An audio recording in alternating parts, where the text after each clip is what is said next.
Hey man, what's up? What's happening? You already know who it is and what it is. It's your boy Nephew Q. Continue give you my Love is Blind Season 5 Episode 7 recap, and we pick up right where Episode 6 left off, which is where Sucker Uche is meeting up with Aaliyah in a restaurant to explain his half of the story of why things happened between him and Lydia, and part of it is because he was explaining how Lydia allegedly got caught stalking, Uche's IG friend list, and these friends would message Uche and be like, this girl has been, watching my story for weeks. Who is she? This, that, and the third. And he's explaining all of this to Aaliyah as to part of the reason why his relationship with Lydia ended. Now, you got to remember, Uche's an attorney, right?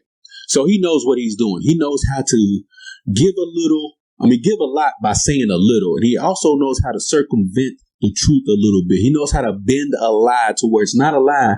It's just in a strong exaggeration. And he's also telling the truth without telling what really happened in between the truth as well. So I think Uche is full of shit, to be quite honest with you. And I feel like he's a master manipulator at the same time. But anyways, just for the sake of this episode, he's talking to Aaliyah, telling her, the things that transpired between him and Lydia and why the relationship ended the way it is. And Aaliyah tells him that, she felt like they either intentionally came on the show together or Uche came on the show. Lydia found out somehow, some way, and tried to get on the show as well. Now, I don't know what the vetting process is for this, but I don't know how the producers of this show did not know this, or maybe they did know this and thought, hey, this will make for great TV. So one of the two have either the vetting process needs to be fixed, or they knew this and they let it slip through the cracks just so they could see what would happen to make for a more explosive show.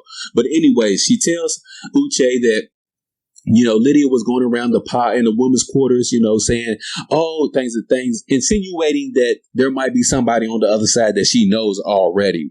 So low key, Lydia was, according to Aaliyah, Lydia was low key giving away that I know somebody over there, but I'm going to just pretend like I don't know somebody over there, because I really applied to come on here just to see this person on this show to see if we could meet up again.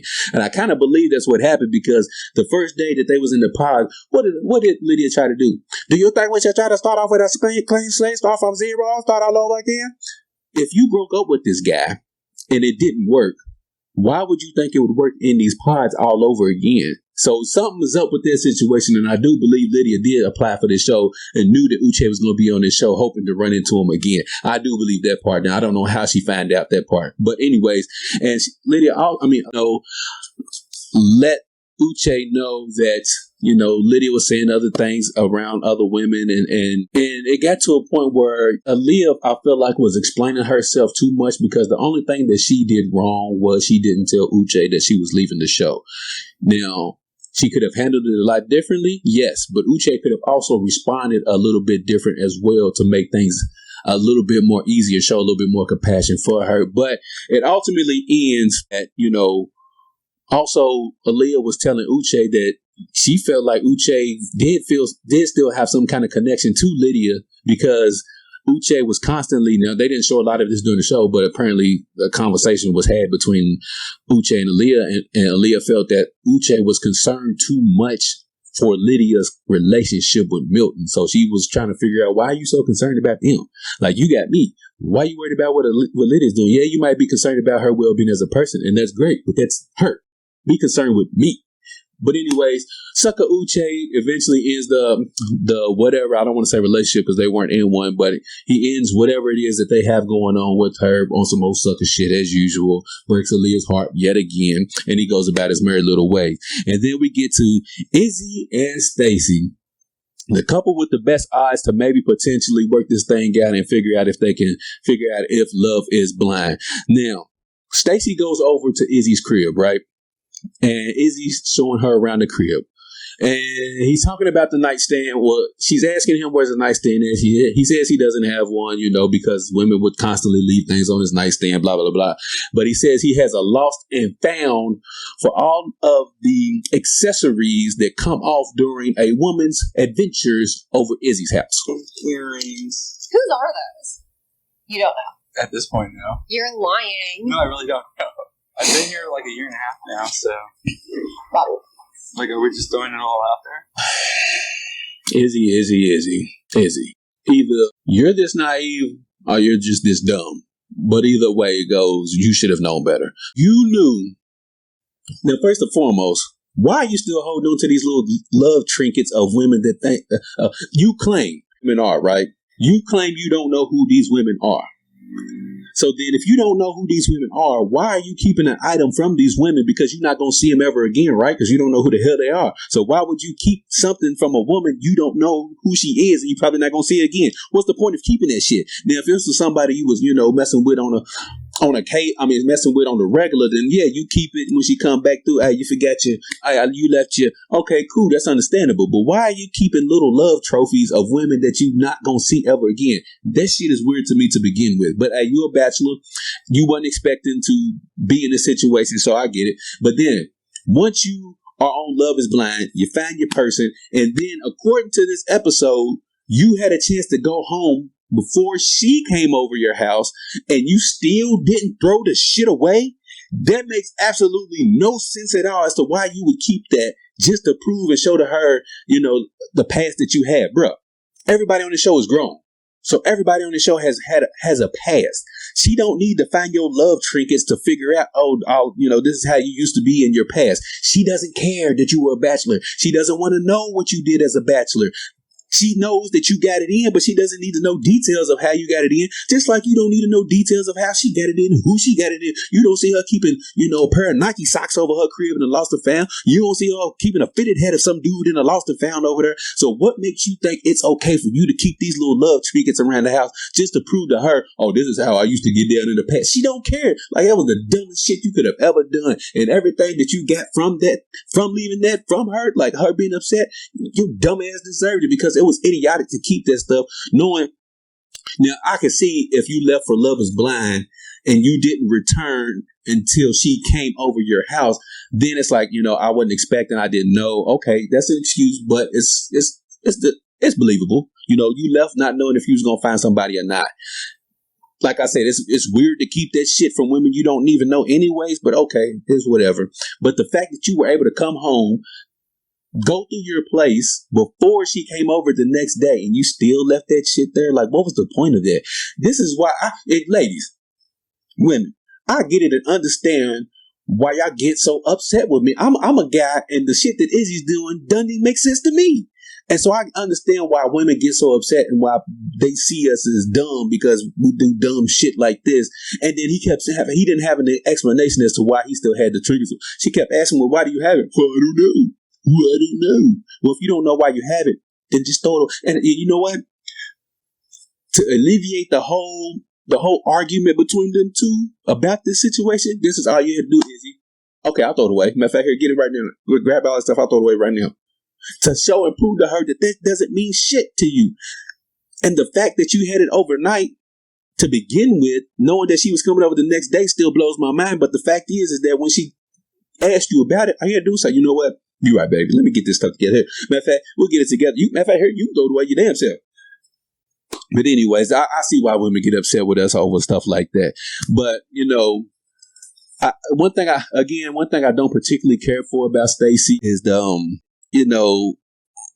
let me back up. The whole eating on paper plates and paper thing. Now, I grew up eating on paper plates. I'm pretty sure a lot of us did. And I understand if you didn't grow up eating on paper plates, how big of a difference that is for you. Izzy went overboard with having solo cups. Like, bro, that's just lazy. Like, you don't want to wash dishes. That's what that's telling me, because majority of the people I know, myself included, you eat on paper plates, but you still have regular cups, like that you wash in the washer, dishwasher, or in the sink. Like, you wash it, your dishes. But the fact that he just had all type of cutlery, and that lets me know he's lazy and just don't want to wash dishes. That's what I got from that. And what she was trying to tell Izzy is she wasn't trying to tell him or judge him for what he had as far as his plasticware. What she was trying to tell him is, hey, look, you have a fiance now. This is going to be a little different. You're not a bachelor living and eating like a bachelor. Yes, that has worked for you in the past, and that's fine and that's cool. but I'm not her. And again, to each his own. To anybody that does eat on paper plates or cutlery or anything like that, that's perfectly fine. But if you meet somebody who isn't on that same type of time and you're trying to be serious with them, there has to be some kind of compromise, and there has to be a level of growing up from you to be like, okay, yeah, I ain't that guy no more. This is my wife or my fiance, so I got to live a little different. I got to do a little different. And that's all she was trying to tell Izzy or show Izzy is like, hey, look, yeah, that might be how you lived before, but I don't live like that, big dog. So we're going to have to change some stuff around here. Just so I'm not great eat on paper plates. I'm not great drink out of red Solo cups. I'm not great eat off of, plastic spoons, forks, and knives. That ain't how I was raised. That's how you was raised. That's perfectly fine. But I'm telling you how I was raised, and we ain't going for that. Compromise, Izzy, but you take everything to heart and was so defensive and got mad over some damn cutlery because you thought she was being materialistic. No, bruh, she's trying to help your ass grow up is what she's trying to do. But anyways, let's continue on to my favorite awkward couple, where we meet up with Milton and Lydia, and they meeting up with Lydia's parents. And it seems for me, based on this picture right here and in the scene, everything went well in the meetup. I mean, it seems to me that Milton really got along with Lydia's parents when he met up with them, and everything went well. Now we get to the point where now Izzy is meeting up with Stacy's parents, or her dad, so to speak.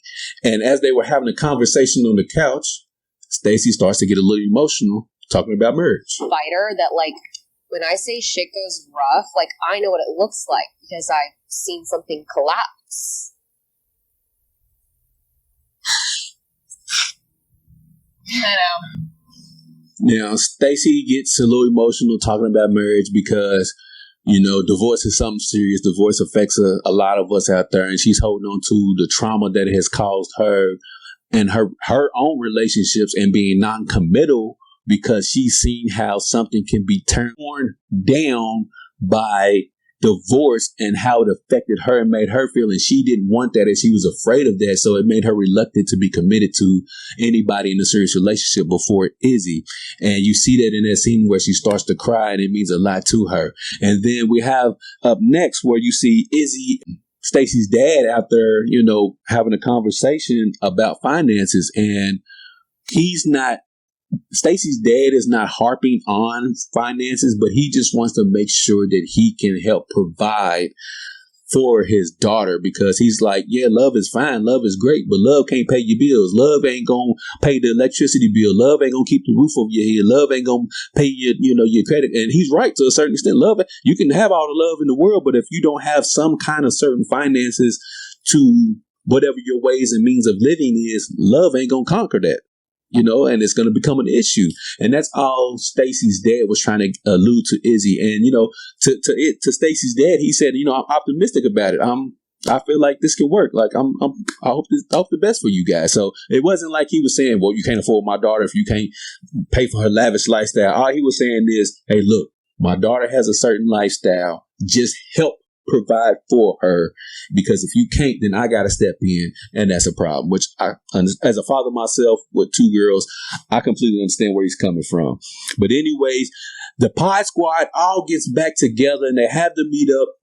And one of the meetups is the familiar face, is the homegirl Johnny. She comes through the meetup, and to Stacy's dismay, whatever this word is, Stacy ain't feeling that shit, and she feels like that. Stacy feels like Johnny is a joke. He's just Stacy's words, not mine. And then when Johnny pulls up, one of Izzy's pod mates is like, hey, you know who that is, Izzy? And Izzy's like, no, he said, that's your girl, Johnny. So this is Izzy's first time seeing who Johnny is. And because of that, they start to meet up and have a conversation over here. And during this conversation is where Izzy starts to talk to Johnny about the conversations he and Chris had about her, and how he felt like she was trying to play the both of them by telling them two different things. Now, to Johnny's credit, she did say he was right about everything he was saying. And on top of that, Chris got back with Johnny. Now, I know that at the end of episode 4, Chris had broken things, well, not necessarily broke things off, but told Johnny that, he can no longer do this anymore. So to his credit, they got back together. But during this part right here, Izzy starts to do some sucker shit himself. He starts to try to, he tried to big homie Johnny, you know, let me give you some advice, as if he's this guru and like he got all this advice for her and this, then the third. And Johnny's like, bruh, I know I fucked up. And she basically said that. She said, I'm trying to make things right with Chris because he was my number 2 and you were my number 1. And I'm trying to make Chris feel like he is my number 1 because I made a mistake and now I have to pay for that. And I'm trying to, like, Johnny owned up to the credit to Johnny. She owned up to her mistake and she owned up to her shit and the way she made Chris feel and the way she's trying to turn that around to make Chris feel like he is the only guy for her. So shout out to Johnny for doing that. But Izzy was on some old sucker shit right here with this conversation with Johnny in the situation. And then after the conversation, he met up with his homegirl, his fiance, and he was explaining to her the conversation that took place. And you can clearly see that Izzy was shaken up from the conversation. He kept saying, "Oh, I'm so glad that I chose you," because he kept telling Johnny that when they were sitting down about how he was. I'm paraphrasing at this point. How he was glad that he made the decision that he made. Okay, bro. Like, bro, you chose the best person for you. Like, great for you. You ain't got to keep telling her that to try to make her feel bad. Like, bro, miss me with that bullshit. And then, you know, he goes, "Oh, and then he's talking to, you know, his fiance. "I'm so glad, man. I just love you so much." And that lets me know he was shaken up. And it lets me know that Johnny did something or said something to him that triggered him to have this reaction from him as well. But anyways, with the Pie Squad, you already know who shows up to ruin the party. This lame motherfucker here. Old lame Uche. Sucker Uche pulls up to the party trying to be the coolest dude in the room with that whack ass haircut that I wish he would just shave off his damn head. But anyways, he pulls up to the party. Immediately, Lydia's like, Milton plays it off cool. But Uche grabs Lydia, pulls her to the side, and he wants to have a conversation with Lydia. And during this conversation, Uche tries to confront Lydia about the stuff that he's heard about her, about the IG stuff and the rumors about, you know, why she got on the show or how she got on the show. And it eventually gets to a point where Lydia starts to get upset because she's like, nah, bro, that ain't it. That ain't why. And so by this time, she's yelling, "Where's Milton? Where's Milton?" And Milton comes. Now Milton comes over to the inside the room or the spot wherever they're having the conversations at. He comes in there and he sits down and he's like, "What's up?" Now, Milt, my boy, I know you're only 24, so it's you listen up, my guy. You got a lot to learn. In this situation, you see your woman arguing with a dude. I don't care who the dude is. Like, you stay there until that situation is over. I don't care. If I'm Milton, I'm like, okay, bro. All right. I'm sitting here. Y'all can keep talking. Yeah, I ain't gonna say nothing. I'm gonna just sit right here. But whatever you can say to her, like, you can say in front of me, unless you're trying to be some more secretive shit, right? And so I feel like Milton should have stayed in the room. Because I feel like, bro, you're not going to be yelling at my woman or have my woman yelling at you. Are you upsetting my woman? And nah, bro, go ahead and say whatever you got to say, but I'm going to sit right here and listen the whole time. I ain't going to say shit. I'm going to just sit here and listen the whole time, though, until you try to get out of pocket. Uche asked Lydia, "Hey, do you mind if me and Lydia can chat for a quick second?" At that point, I would be like, "Nah, bro, y'all been chatting for a quick second, and I'm going to sit here for a quick second while y'all keep chatting for a quick second." Like, that's how you handle that situation right there. But anyways, you know, Lydia says, and he says, you know, "Can we chat for a quick second?" And Uche and Milton is texting on his phone, which I think he secretly writing a message to Lydia like, "Hey, wrap this shit up. We about to go. Like, get this over with." And because when he's texting with his phone to the side, and Lydia's like looking at it, so he's writing something for Lydia to see. I don't know what that is, but he's writing something for her to see. But anyways, and so Lydia says, "Yeah, just let us talk, Milton." And so Milton's like, "Okay, I'm gonna let y'all talk, but we got somewhere to be in 10 minutes. So he gets up and leaves. Uche, being the sucker that he is, saying some on condescending, low-key hate shit. Let's skip forward. Let's skip forward here a little bit because you have 10 minutes or whatever the case may be.